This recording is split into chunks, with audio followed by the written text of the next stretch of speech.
SuperMom. And today, well, right now, I've been on here three times in a row. This is my third interview back to back. I am just loving the fact that I have Adele here with me. We are connected through V Team, and I'm here with him, excited for him to kind of uh, give us the rundown on what he's got going on in 2021 and how we can be better versions of ourselves in our business and things of that nature. So, at this time, I'm going to give Adele the opportunity to introduce himself. Yeah. Hey everyone. Can you hear me? Mhm. Yeah. Yeah. Hi. My name is Adil, and I am a business development strategist. And I basically work with coaches who are struggling to get their offers out and attract high-paying clients.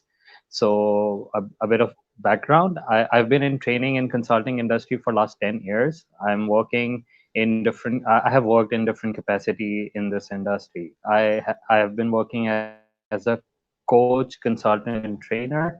But most of all, I've worked as a business development strategist. So I've helped my clients get more customers, build their customer experience, and even their employee experience. So I have, not just worked with different training and consulting firms, but I've worked in the different industries and I've helped them manage their employee experience, improve that along with customer experience. So those are some areas where I've worked. And while I was working for training and consulting firms, I've kind of started from let's say very beginning position, and I went up to a position where I was running those consulting firms as a leadership team. So I've been there, and that was like 7 or 8 years of journey. And 3 years ago, I made a transition where I kind of say goodbye to the 9 to 5 and started my own business. And I kind of made transition to the software technology and digital side of the business. Now I'm not the technical guy. I partnered with a friend who has this experience, and I brought my business development and strategy consulting experience. So, and I am actually from Pakistan, but I now serve clients globally. So with that business, we were working primarily for companies in Pakistan, but we were working globally as well. And to cut it short, when the pandemic happened, that kind of gave me an opportunity. Like I always say, with every problem, with every challenge comes opportunities and possibilities. So yes, we were in a lockdown where most of our clients in Pakistan, they were in a shutdown. So we were working for them, but it's like we cannot go out. They were not there to test things out. So that gave me the time to explore the global market, you can say. So, and it has been an immense learning for me as well. And I found there's a lot of opportunity in terms of things where we can add value, we can mutually collaborate. So it's been exciting. That's where I got introduced to some members of V Team, and that's how I got into those network, and from there the journey started. So I yeah, love that. I think that's Yeah. what. Yeah. So, that is just so good about the global expansion because many Yeah. people in the United States, they are in that same position to where they are looking to go global. So, for many of them, though, it's that fear, that trepidation about language barriers, culture barriers. What advice would you give them about taking that leap and just doing it when it comes to a global platform? Well, I think with this pandemic, the experience that it has given us is like, I mean, we were not left with any option. It's like Mhm. it's all about either you adopt or you go down. So it's like it's all about survival. So that was something that came onto us when we were not expecting that. But now, like we all are talking about the new normal or the new reality that we are in now. So the world has seen the possibilities that are there, and I think a sense of openness that needs to be there, it is now there. So I think what I see and what I always recommend is that it's best to keep exploring. You cannot, you can never have the perfect match, right? I mean, when you are starting, but it's like, I mean, this year at least I'm consciously having this as my core, let's say, theme or strategy, that you just need to jump right in. You can piece together all the blocks and build a foundation and everything, but you need to trust, and you need to know what is it that I mean, the best way is, if you have a purpose and you are aligned with that, then there are high chances that even when you're jumping right in, what is going to take you in that direction. So if you have a purpose, I think the best strategy is to jump right in and keep exploring and have that open mind, because then the possibilities are endless. I love that. That's good. And, such a common theme that a lot of business owners are finding, for themselves as entrepreneurs that, hey, it's either sink or swim, whether you thought you knew how to swim or not, you better Hmm. get moving. So I like that. Now, so you say that you're a business strategist, and Yeah. I guess my question would be, right now we have a lot of people are reinventing themselves or trying to cut away the things that are not necessary, really dealing with the bare necessities, sometimes just with their finances or, the number of staff members that they have, because it's a time of survival, that can lead back up to that thriving mentality. So, what are some things when it comes to strategy that we are getting wrong that is causing us so many problems, from being able to see the profitability within our businesses?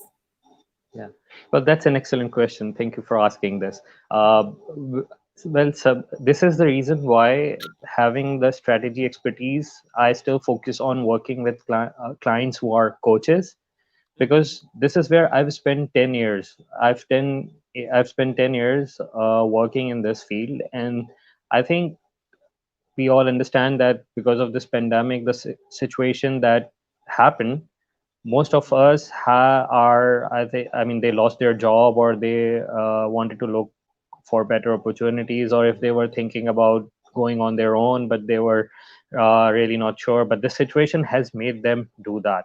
And I mean, I talk about coaches only. I mean, most of them are now in that because of this situation. I mean, you do find coaches who've been there for like 5 years, 10 years, but still, you'll find many who got this pandemic giving them the opportunity where they got in and they started. So I mean, they are excellent coaches. They know their work in terms of how the techniques and tools they are to use. But there is this business side of it. I mean, in 10 years, I've worked as a coach and consultant, but then there is a business side of it. I mean, how are you going to market it? How are you going to generate new clients consistently and everything? And that's where I've seen they struggle. And this is something that see as an opportunity, where when I started interacting globally, that there are excellent coaches, but they are struggling to generate clients, or they are struggling with the business side of it. So, I Mhm. mean, to answer your question, I think with time they are getting there, but they really need to understand and have this understanding that it's okay, you cannot be an expert of everything, and you need to Mhm. collaborate, and you need Mhm. to understand what your strengths are. Mhm. And if the situation is, or and if your circumstances allow, you need to collaborate. You need to understand where you can put all your time and have the most and the best return, the maximum return from it, and then you invest in your business. Where you need help, get help. And this is Mhm. where I've seen that most business struggle and most frustrations of clients or potential clients I talk to, this is it really comes down to this area. I mean, there's no question about their capability and their expertise as a coach, but Mhm. what they struggle is when they try and they say, look, I want to design the flyer myself, I want to market myself, I mean, I will learn all the techniques. And I always question them, what's the return on of your time invested in that? I mean, what if you are spending those 2 hours working with a client? How much money is that going to bring you? And what is that 2 hour that you are going to spend learning something and still not be an expert in that and then executing it? So Hmm. I'm not questioning them. You can go, there are so many options. You can get help for more to $5 and you can go as up to your budget. But again, get help and don't waste your time in those areas that are not going to give you more return. So that's the number one advice I always give my clients. That is good. And so, a great mindset to think about because, if you're spending 2 hours making whatever it is per hour that you do your job, as opposed to spending 2 hours that is not generating you any income. It Yeah, is you doing something, some task that, yeah, you get a finished product, but is that product worth the amount of money that you're losing from not having a client? So, exactly. for people who understand that, or you tell them that, what is a quick, easy way for them to start that process?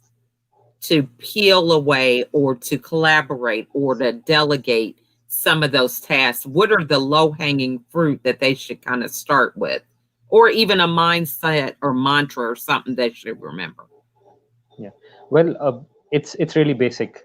I mean, it's something that is very basic, and at times, even for a coach, it gets challenging because they say, I mean, what is it this basic that we need to start with?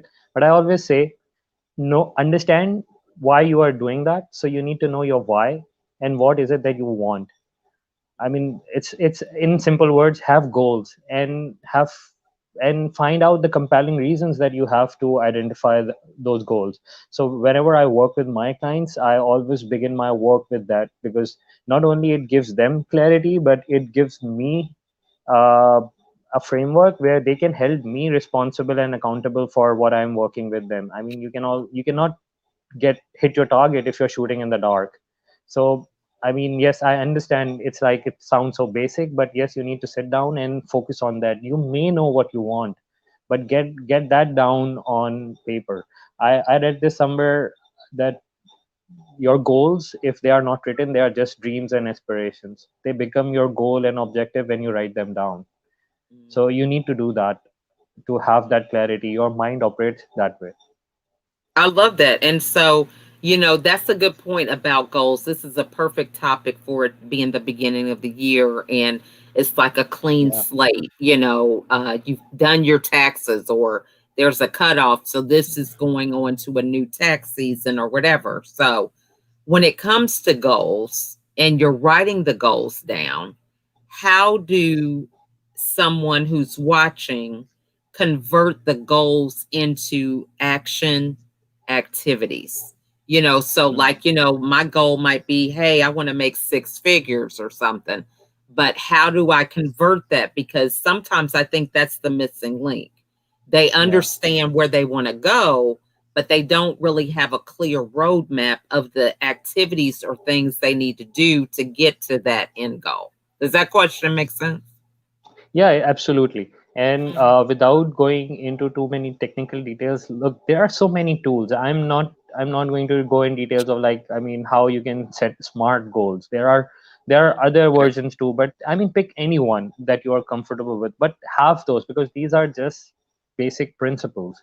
You need to Mhm. have goals that are measurable. So if I am working with somebody who's saying that I need to earn six figure, I want them to give a number to it. What's that six figure? Is it just the initial six figure, or it's the mid six figure, or the high six figure? You need to decide and write that down, and then be realistic about it. How much time will it take you to do that? And now I'm nobody to question you if you say I can I will get that in 6 months, but then whole action plan needs to be like that. That means you can no longer just talk to one client a day. If you want to earn six figure, if you are somewhere in mid four or five figures and you want to go to six figure and you are just talking to one client every day, that's not going to happen. Then I really explore possibilities, and we work on on the plan. And this is why, I mean, when I work with them, it's a process, and the basic program that I do with them is 12 weeks long. So we keep interacting, and that's where we keep checking and testing whatever we are setting. So that's where the accountability comes into that. I mean, if we see like we have to talk to 5 potential clients every day, we'll be seeing results and what sort of results and conversion we are getting on that. So based on that, we keep adjusting to that. There's nothing wrong in setting a target and finding that it is not working. The important thing is you need to start, have some initial plan, and then keep tweaking it. When I started uh, networking globally, I thought that probably having the website strategy and building website is the thing where I can go get more clients. But when I was started interacting, I saw this whole opportunity where people are actually debating whether they need a website or they need a funnel or they need to be a social media. Look, there's nothing wrong with that. I build websites, but I always say you don't need a website all the time. And this, if you are in this debate where you are arguing whether you have a website or social media, this means your foundation work is not done. You are not clear on your goals. You don't have a strategy and action plan. That's why you are debating this, because your plan will decide that whether you need a website or a social media or a funnel. So that's how I found. I mean, I made these adjustments and I moved towards this side, because if I don't have this foundation work done correctly, I cannot produce results on the website that I am promising. I so love. so I mean, in 5 months time, I mean, I shifted from that to this, and this was all because I've kept my planning agile. I was testing it. I was just testing each chunk of it, and I see what's working, what's not working. I'm not going to wait for whole year and see what hasn't worked and then I make adjustment. I keep doing that. It's a process. So that's Mm-hmm. what I recommend my clients to, or those who are watching, that I mean, have a basic plan. Don't worry so much about making it perfect, because that is going to paralyze you.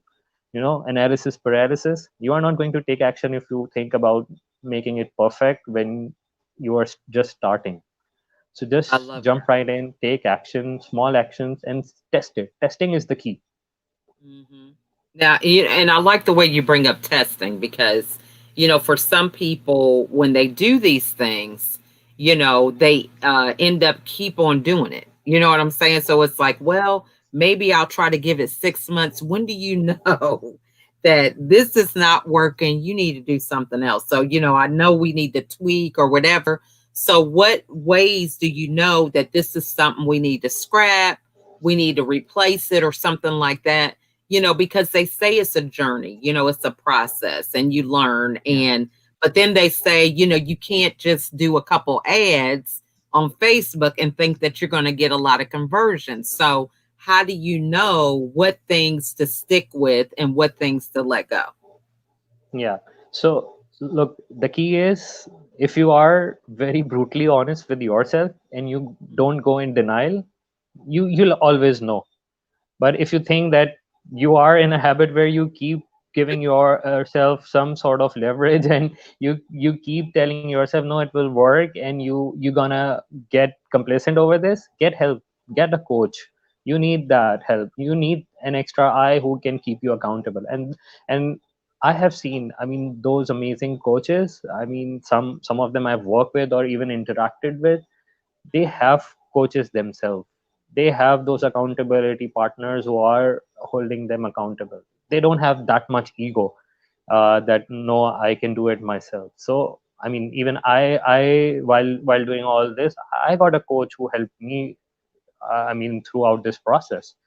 So I mean, and it's not easy to be brutally honest. You can get blindsided by so many things. So it's best you can get help, and you can get somebody uh, to make you accountable. I mean, while doing goal settings, there are KPIs that you can set, those performance indicators that will tell you. I mean, if I set like every day I need to talk to 5 people, and let's say after a month, there are a certain number of people I've reached out to, and then I can see what's the conversion. If I'm not getting conversion, maybe that's the time then when I need to take a pause and see what's working, what hasn't worked.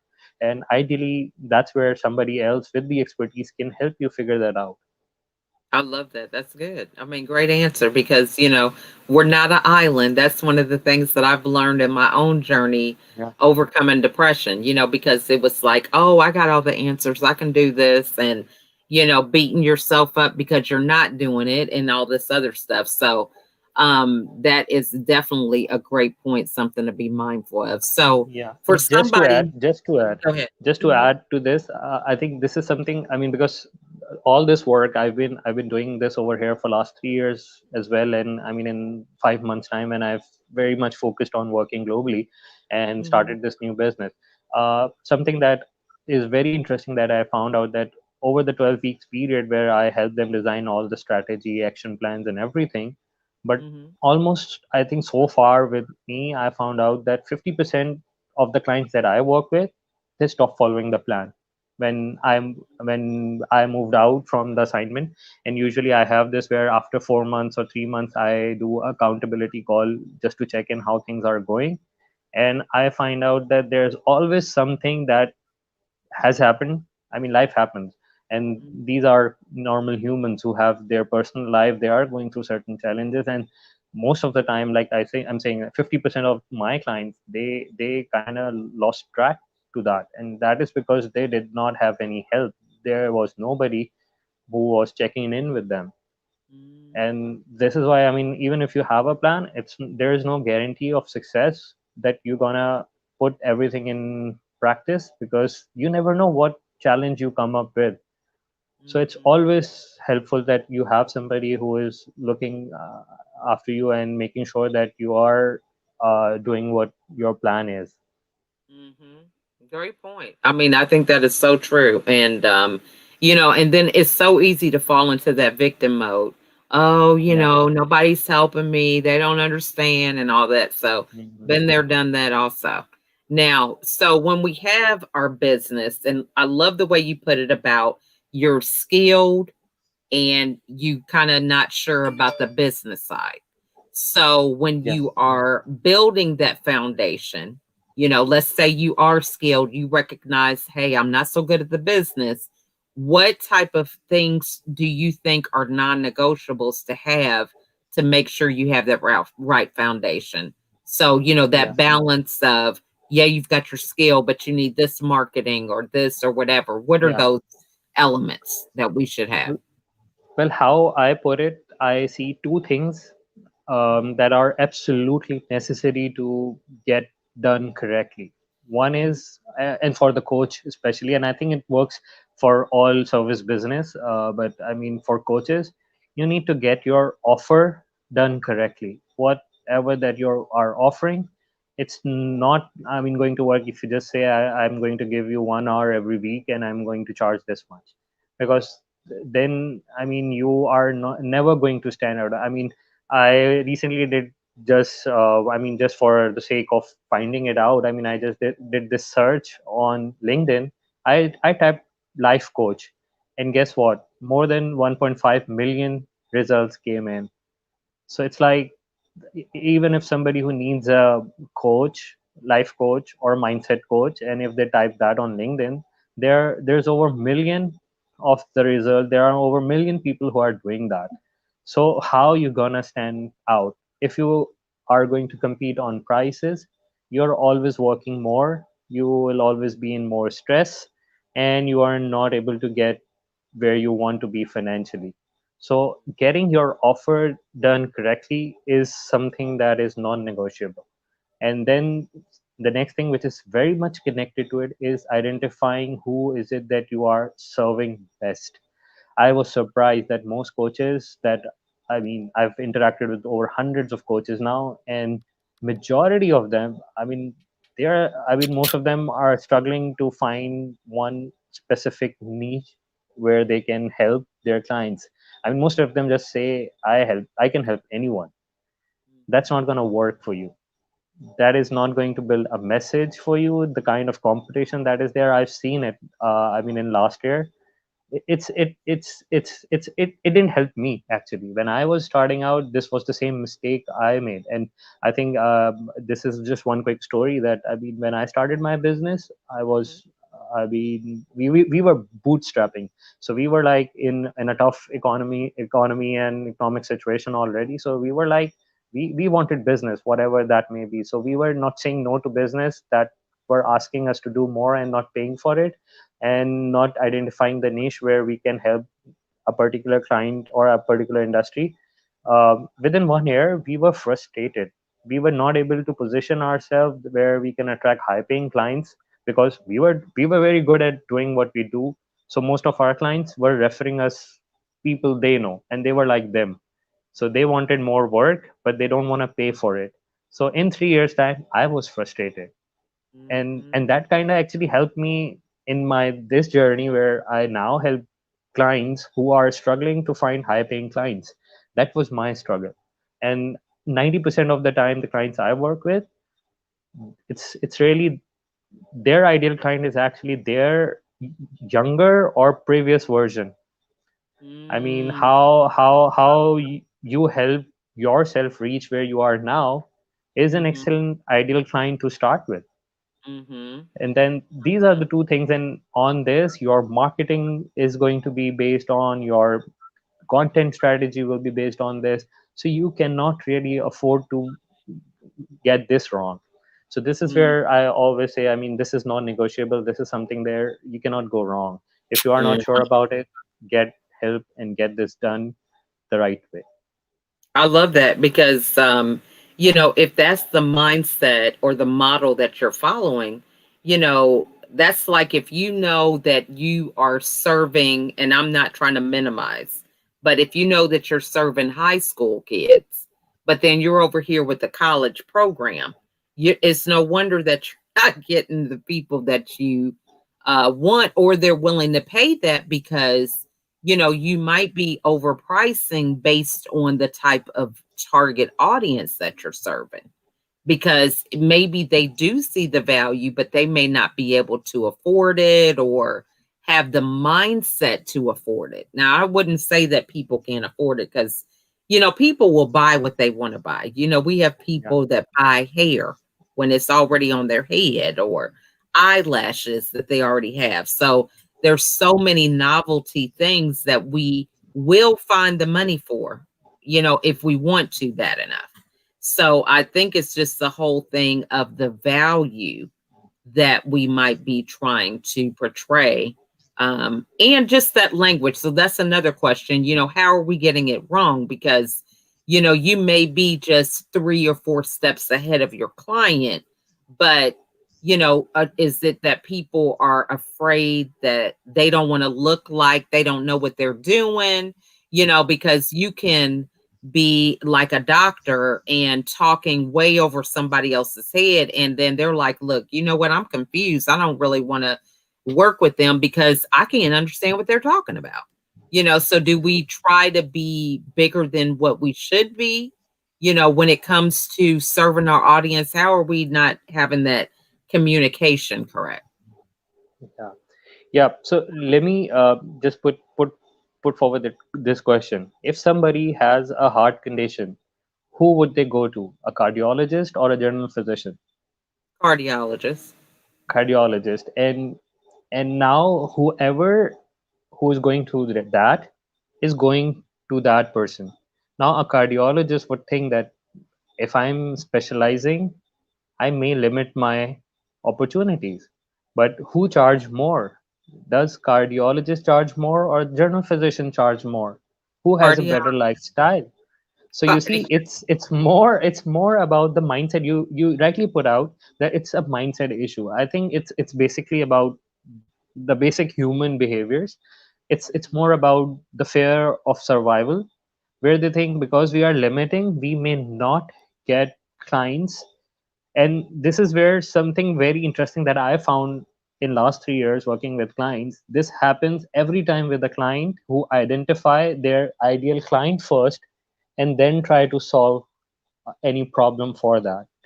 And that's where their struggle comes in, because they have identified somebody with a problem. Now they make a solution for them which they are not sure of, and now they are trying to help them. So they have all sort of fears. that whether it's going to work, whether it's going to help them get the results they are looking for, whether they are going to pay me for this. So that's why, I mean, those who understand, I'm not just saying it's me, but if you go to those who really understand this work, they ask them to build their offers first. What sort of problem that you're solving, identify that first. I mean, a cardiologist, if I go back to this example, they wanted to become a cardiologist first. They never thought I have somebody in my family who has this issue and I want to treat them.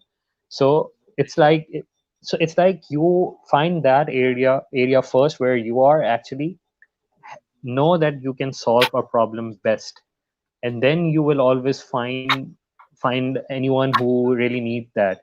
And second part of it is, look, it's all about how you are communicating and how you are messaging.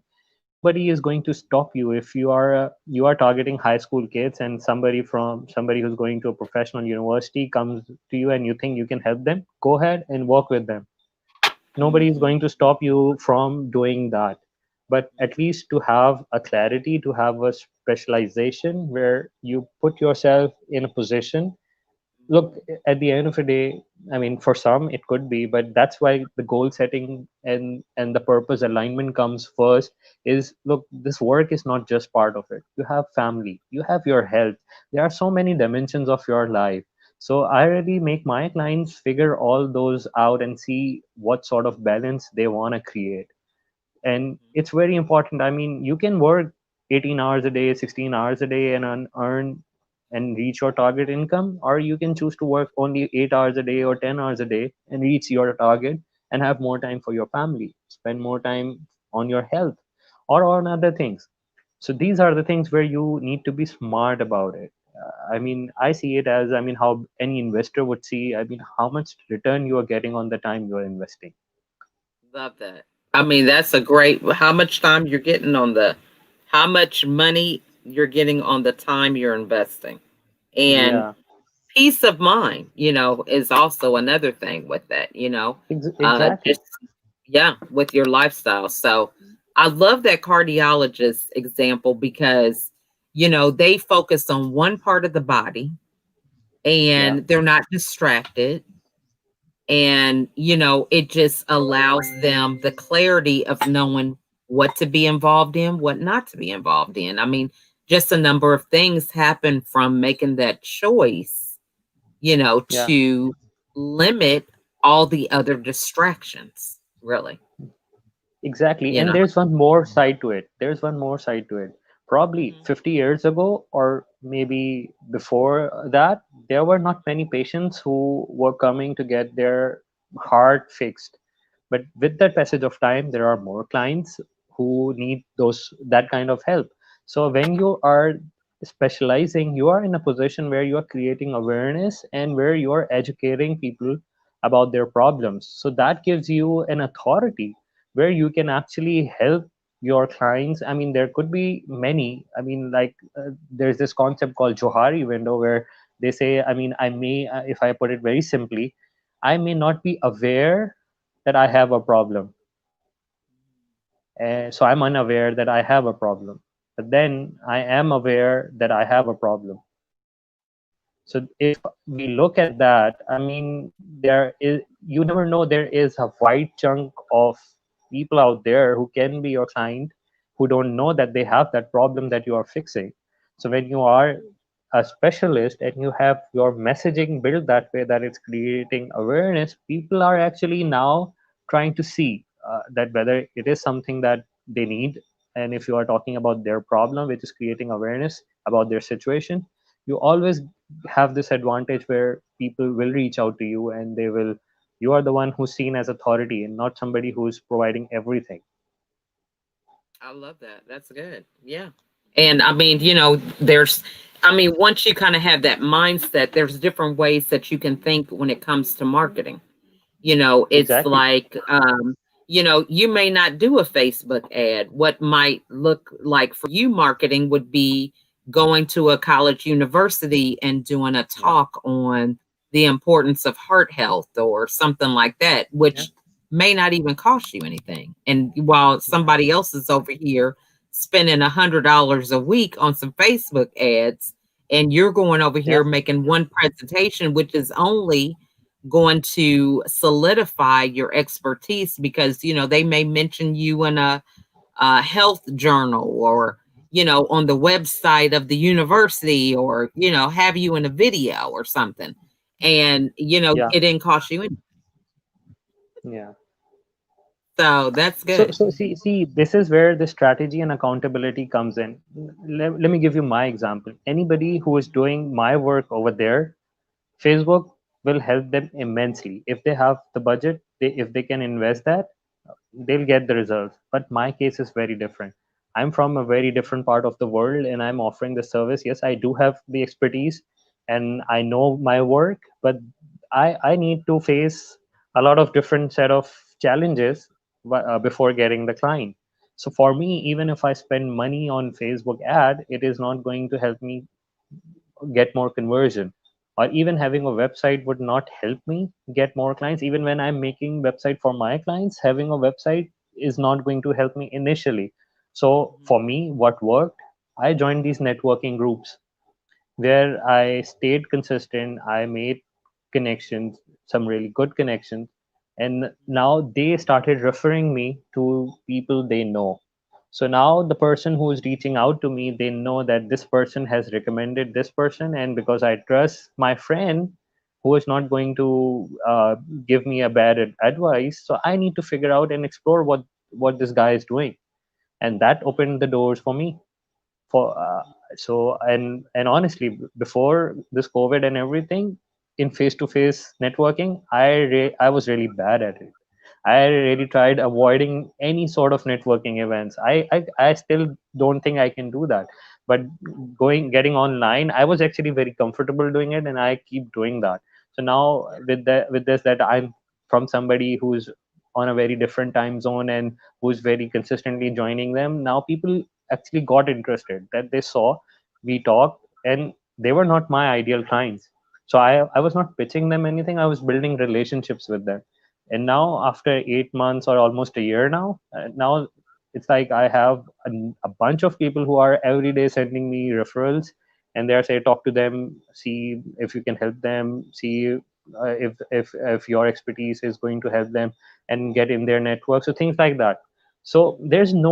there's no one fixed solution. I'm surprised that whenever somebody say, I mean, you can just do this for 5 days and get things rolling for you. I think I don't know, it may work, but short term is not durable. Short term Right. fixes are just for the short term. So A true. long term process is always going to take time. It is going to be painful. You need to be more disciplined in that, but it's going to be more rewarding in the long term. Yeah. I love that. And, just the mindset of thinking really, your career is really a lot of a lifetime. I mean, some Yeah. people's careers are 40 years.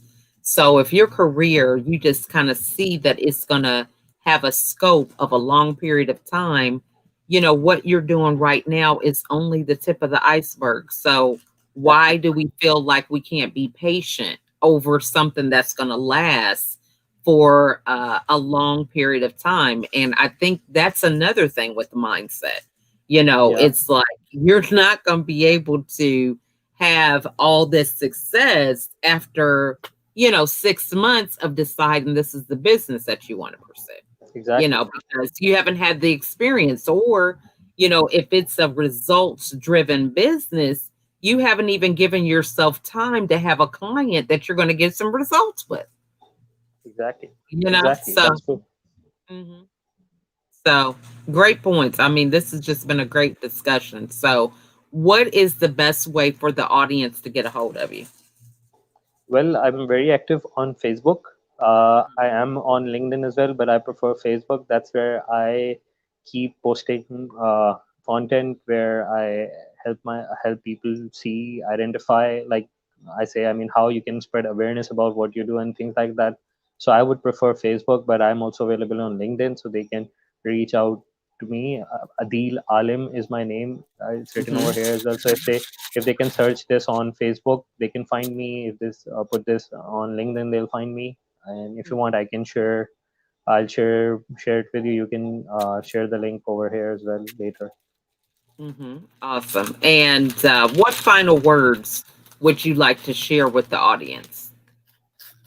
Yeah, I mean, I would say, look, times are tough and challenges will come and they keep coming. Things may get easier sometime, they get difficult, but it's like as long as you're jumping right in and keep moving forward, you'll figure out a way. Don't try to put yourself in a position where you are just analyzing and thinking a lot. It's not going to help you, and you need to fix things along the way. You can do that. Just be authentic. I think this is where this has helped me. I think, you we are the best judge of ourselves. We know our limitations, we know our strengths, and if we focus on our strengths more than fixing our limitation, I think we're gonna do more and do best. Awesome. That's my daughter, Hope. Hey, She's not shy with the camera at that's it. all. She loves coming on here. That's great. So sometimes she gets on here and does interviews with me. You know, Yeah, yeah. And she'll be in I the have a background. 4 year. I have a 4 year old. That's why I keep meetings at these hour because he's sleeping. It's like it's really six a.m. in the morning. Otherwise, he's always in the meeting and he's like asking me who that client is. And at times he asks me to role play that too. So he becomes my client and I have to talk to him and interview him. Yeah, yeah. And what she does is she knows how to do the chat and everything because she has virtual learning. So Ah, she will put math problems in the chat box for some of the people I'm talking to.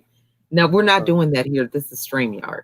Okay. She might oh, she's about I'm to get glad it's started. StreamYard. Otherwise, I don't know if I will. I will be embarrassed Look, or she's writing it now. Oh, she is something else. Look, I tell not. you, it's never a dull moment over here, okay? But anyway, Yeah. this is my co-host right now. Hey, Hopes, can you say hi? Can Hi. you tell them how old you are? Okay. 6. That's nice. Yeah. And what's your name? Can Oh, you say it again? I got it. Nice name. Mm-hmm. Mm-hmm. What do you say? All right. Welcome. So, well, this has just been a great conversation, Adele, and I challenge everybody to, if something that was said resonates with you, to reach out. You know, when it comes to trying to find that right coach, a lot of times, we just jump on the bandwagon of who's popular, but you don't get a Yeah. chance to have those conversations and kind of know where they stand, what their values are, and, what their Yeah. beliefs are. So, I challenge you to really reach out to Adele and follow him on Facebook, LinkedIn, and just remember, what your goals are and get with somebody that's going to help you bring those to life. So, thanks again, Adele, for all your wise Thank you so wisdom and much. It's insight. it's been a pleasure and it's an honor to be here. I really admire the work that you are doing and I love your passion. How you have the clarity and your commitment. I know that you've been doing this. I think this is your third or fourth uh, Oh, for interview today? today. Yeah. Yeah, yeah, so that's amazing. So yeah, I Yeah. think, and it's something I think I mentioned this to you before as well, that I think you really make sure that your guest is comfortable and they are where I mean, I didn't have to think anything. I mean, it was all natural, and I think it was because of you. Thank you Oh, for well, that. thank you so much. I appreciate that. Yeah, I mean, and you gave us some great insight. One of the things that I learned just with interviewing is that, people don't need help with what they're passionate and what their skills are. It's Yeah, just me just sitting back, giving you a platform for you to shine because so many people want what you have, but they're afraid to ask the questions. You know what I'm yeah, saying? So many things get in the way.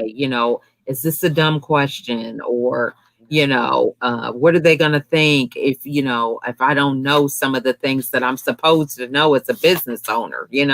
So I think it's a great opportunity for people to highlight their personalities and their strengths outside of just talking shop all the time. And there's ways that you can talk about it and have fun. It could be, a Yeah, good great exactly. conversation. Yeah, and also, I mean, one of the first few lessons that I got was, I mean, if you, I mean, don't be afraid of asking dumb questions. Be dumb in that moment, because if you don't know, if you don't ask a really good question, you're gonna stay dumb forever. So it's Exactly. best to be dumb in a moment than just staying dumb forever. So true. And what I've learned is that, while you're thinking you're smart, you're dumb. Yeah. Because Actually, you're not. actually, just to put it in a different way, if you are smart, you do know how dumb you are. A smart person always know how dumb they are, and that's why they are smart. Yeah, So, so true. Because we're back to this whole thing about time. And it's like, yeah, I am not gonna spend 4 hours on some technology knowing that that's not my thing. Okay? yeah, So I'm yeah, definitely gonna delegate that to somebody, and I'm gonna go over here and do, read a book or listen to a podcast or something like that because that's what I like to do. So I yeah, definitely get that. So that's good. That needs to be a hashtag, okay? yeah, So smart people know how dumb they are. That's good. yeah, yeah. So thanks so much again, Adele. This has just been a Yeah. lot of fun. And, It's my come pleasure. back, check back in with us, throughout the year. And anything that I can support you with, just let me know. I'd be happy to. Okay. I really appreciate that. Thank you so much. Yeah. All right. Well, thank you guys so much for watching today. And thank you again to my guest, Adele. And feel free if you have any questions, if there's anything that, this spark for you, or if it doesn't apply to you, but somebody, a friend who might really get value out of this conversation, then share the video. We're all about being able to raise awareness for how we can be better in our business, better in our personal lives. So please share and pass it on. It doesn't cost us anything. That's something we can do to pay it forward. So thanks again so much for watching, and we will see you on the next episode. Have a good evening, everybody. Bye bye. Bye.